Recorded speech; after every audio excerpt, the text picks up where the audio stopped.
Cool.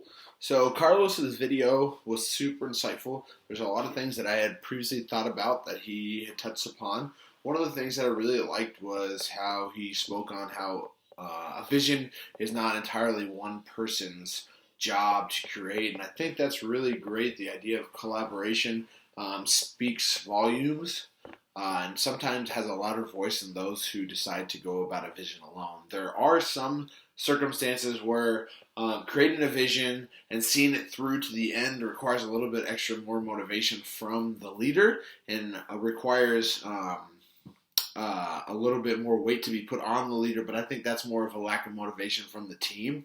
I think a vision is harder to create if a team is not entirely upon it. It doesn't necessarily mean that the leader's ideas are terrible. As Carlos has stated, there are some people on your team who are super go-get-em individuals and are super highly motivated and may have better ideas than the leader themselves, not necessarily because they are better than the leader, but typically because their vision, their ability to see a landscape is greater than that of a leader. I know from my perspective, being an assistant manager at the business that I am currently involved with requires a little bit more administrative task.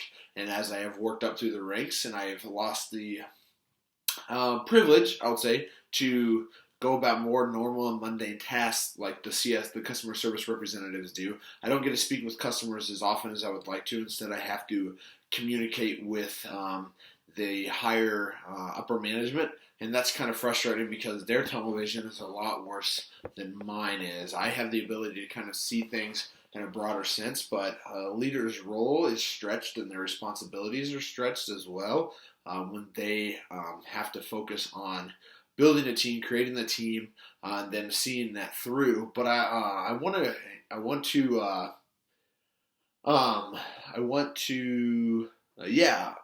concur with Carlos that there are people on teams who do have super great ideas, and I think it's important that we consider those because the normal and average person on a team, regardless of their role or their position and responsibilities, is sometimes greater than that of the leader. And what I mean by that is just their ability to interact with the normal situations and circumstances of life.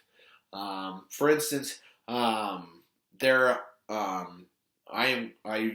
my role at the car wash used to be sales, selling memberships and stuff, and I was the only one who was spent the most time out there. And my numbers were very good, and I have reaped the benefits and the rewards from that due to hard work and motivation. However, I decided I wanted to transition into more of a leadership role. Now I don't get the opportunity to go along with the sales role that I used to fill, and I know our biggest vision that our current general manager has established is that they want to boost our sales up. We want to be above every other express car wash in this area, and I'm super competitive, and we are super insightful, and we're super aware of what is going on. We know the owners of all the car washes, and we have ways of getting the information that we need as part of the business. Business is messy. But having that vision of increased sales and being the leading force of sales in this area, especially for the car wash industry, is huge when you don't have somebody to fulfill that role anymore, such as myself. I'm a super talkative person and super interpersonal when it comes to knowing people, knowing your customer base, and knowing what they want, who they are, the socioeconomic backgrounds, and also the age demographics as well. It's really knowing how to talk to certain people, knowing how to talk to a 70-year-old man versus a gentleman who is the same age as mine is quite different in understanding the mannerisms and the hot buttons to draw clients in.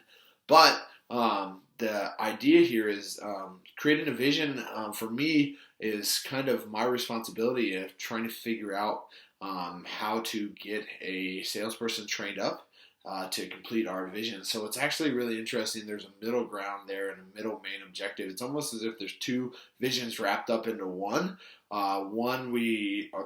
The big vision is to be the leading competitor, but another one is to train up a salesperson that's comfortable enough to lead not only our store, but maybe even our district in sales as well. We have about 500 other stores in the northeastern Illinois region, and we have probably 40 40 stores throughout the whole state of Illinois, which is awesome.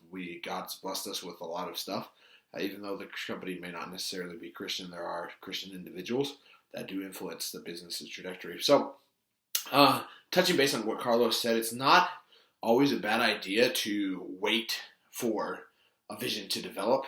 Sometimes it's better to have even a half solidified vision and just go at it with what you have, because that's the great thing about vision casting is even if you have the most well-developed vision and the most well-developed team who has such great inputs, there's room for adjustments and room for a dynamic approach, because I don't believe visions have a blueprint model. I don't believe there's a prescriptive way to go about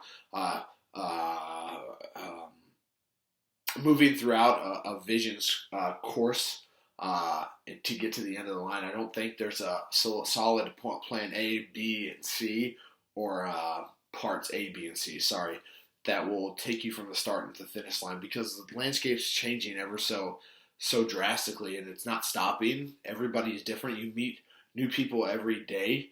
The great thing is, with that, is you gain different perspectives on a running narrative in a community, specifically regarding the work that I'm in. But another great thing too is your team should ultimately be different-minded people.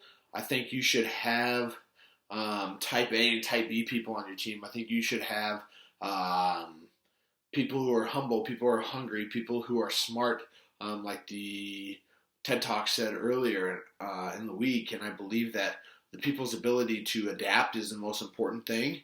I don't think leaders should be all the same. I don't think the CEO of a company should have all of his underlings the same minded as him, because that just won't work. When you have too many like-minded individuals in one room, it does become dangerous for the success of any movement. If you have people who are always focused on numbers, people who are always focused on the black and whites and the bodies, buildings, and budgets kind of mentality that the Nazarene Church faces, it can be dangerous, because there becomes a lack of depth of interpersonal communication and a lack of care for the people who are being led, and for the normal people who aren't even on your team. So you want to be able to have a mix of people who have nature and nurture, who have justice and mercy, who have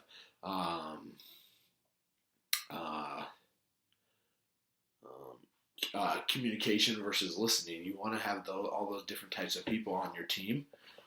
You also want to have the people who are a little bit more aggressive in their leadership styles, as well as those who are more lax. I myself am probably more of an aggressive individual, but recognize the value of teamwork and recognize the necessity of teamwork as well, and try to make room for those at the table, even if they're the most simplest individuals. Everybody has a voice, and everybody has a place at the table. Additionally, I think there was one other thing. Carlos spoke about being able to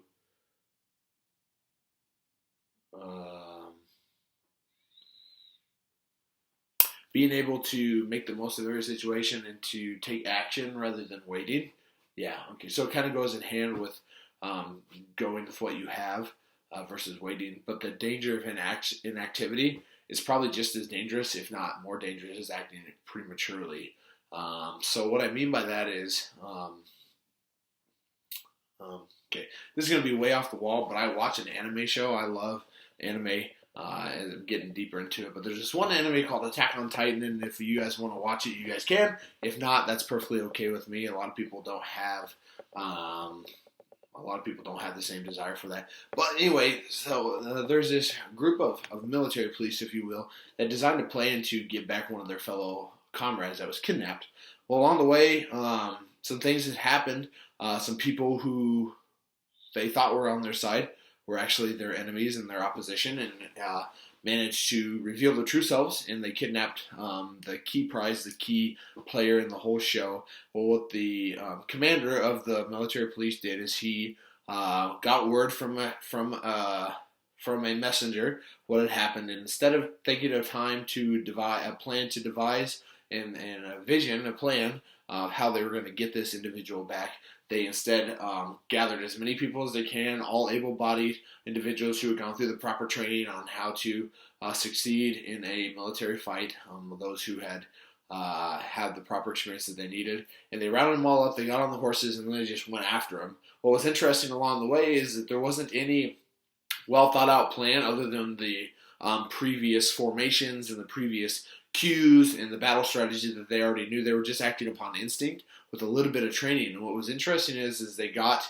to the point of interception, and so many other things got thrown in. Some outside influences, outside forces came in and worked against both parties, worked against the enemy and the allies, if you will, who were trying to retrieve their friend.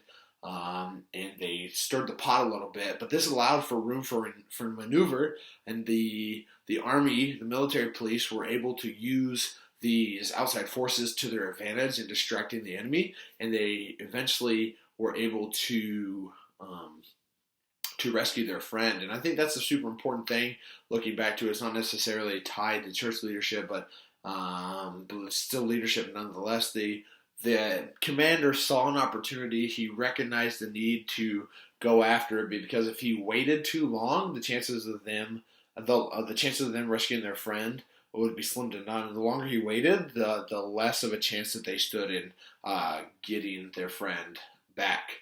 And then the chances of their friend even being alive were decreasing the longer they waited. So they just took off after it. And what was really interesting is they knew about these outside forces that were there, but they didn't bank on them working in their favor as they had always worked against them.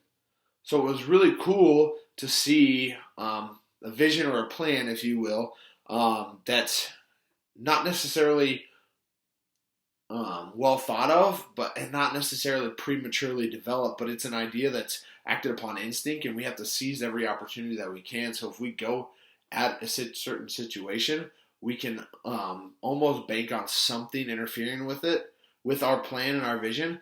Whether we use it to our advantage or not is entirely up to us. So I think God, in a very different light, I think God allows for us to be human and to experiment a little bit more with this idea of vision casting and team building and trust. Trust is the most important thing. Regardless if the plan is well thought out and well developed, a leader has to be trusted and be able to trust his team as well in order for anything to happen. If there's no trust, then how can one possibly even begin to carry out not only a well thought out vision, or even a prematurely thought out vision, or even one that has been kind of stirring for such a long time, but nobody's ever thought about it and nobody's ever brought it to the table. So trust is the most important thing. But in doing that, we have to trust ourselves, we have to trust our leaders, and we have to trust the team that's behind us each and every step of the way, because we never know when a curveball can be thrown our way, whether we're going to catch it, dodge it, use it to our advantage, or it's going to work against us. That's the most amazing thing about vision, is that there's no prescriptive way of doing it. They're always dynamic. There's always something that's going to be there that allows each vision to be different.